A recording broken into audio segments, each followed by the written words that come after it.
Henry Ford said the only real mistake is from the one which we learn nothing. This story is pretty surreal, how it all comes full circle. I'll always believe that what happened is because of the learned errors of the past. The timely praise was all possible because of one man's errors learned years before. The costly mistake of the one in charge of the WWE back then, Vince McMahon. Now I know that name in 2024 is in lineage with evil, but believe it or not, some of the most vile people to ever live still had hearts, capable of emotions like regret. That's key to this story, regret. This story runs through comparisons of other Hall of Famers and his treatment of them, or lack thereof, while still alive.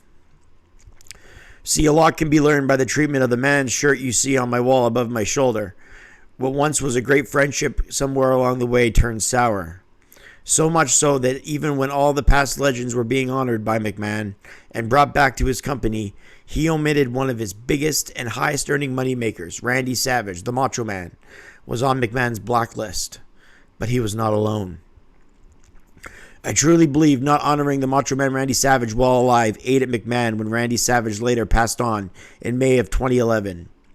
It's no shock, not to me anyway, that just 3 years later, another one of McMahon's most notable omissions from the Hall of Fame finally was honored. That man was the Ultimate Warrior.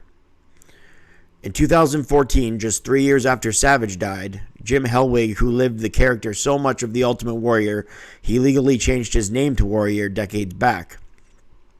Warrior and the Macho Man were friends, and I believe both stories to be linear.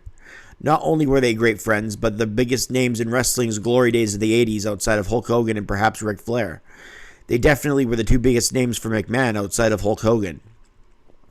What I believe firmly is that not only inducting Macho Man while he was alive ate at Vince McMahon's conscience, and he didn't want the same thing to happen with the Warrior. So come 2014, he pulled the trigger on honoring one of the most deserving names out there.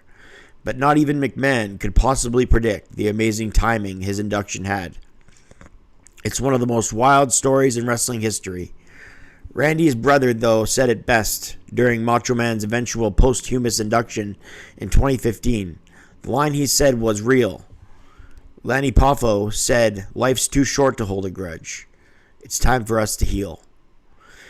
And a grudge is exactly what McMahon had with the Warrior, the same way that he had with Savage before him and many others. But when sometimes legacy is so great and that some person made you what you are today, or in McMahon's case, made him what he was then, you just can't ignore.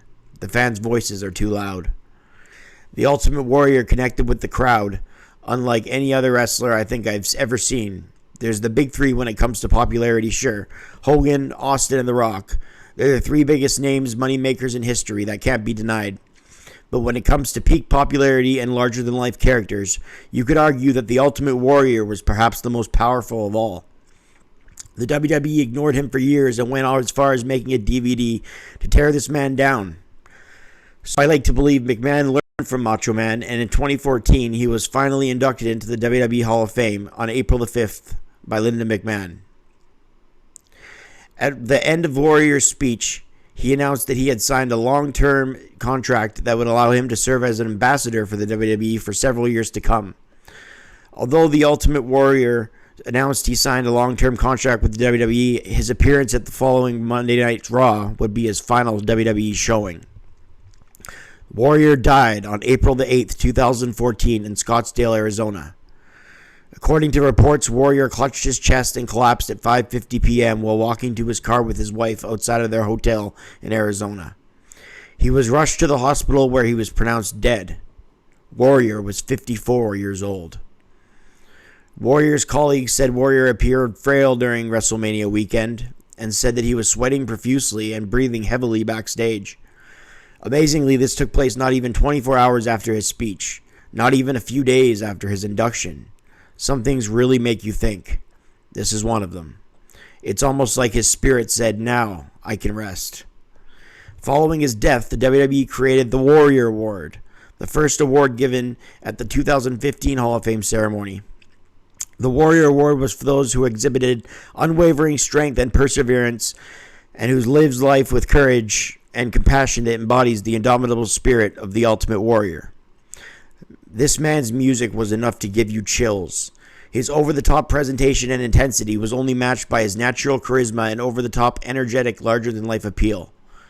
The Warrior's return and how he was honored to the speech he gave on Monday night on Raw, the night before his death, was almost like a eulogy, said WWE legend Bret Hart. Every man's heart one day beats its final beat. His lungs breathe their final breath. And if what that man did in his life makes the blood pulse through the body of others and makes them believe deeper in something larger than life, that his essence, his spirit, will be immortalized by the storytellers, by the loyalty, by the memory of those who honor him and make him, whatever that man did, live forever.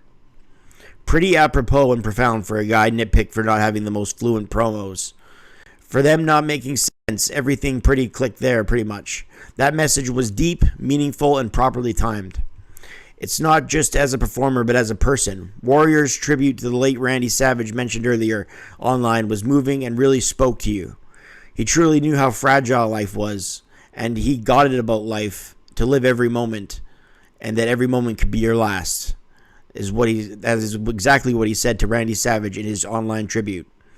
We as wrestling fans can only thank the Ultimate Warrior as well, and how this has all come full circle in the end. There are no better words than those to end on when talking about the Warrior and his significance to pro wrestling, as well as his indelible legacy. For all fans of pro wrestling of any age, then, now, and forever, the Warrior's legacy will live on. It still has a decade later, and always will, no matter what. And is there a better legacy than that of a Warrior? Until next time, I'm Brett Mix.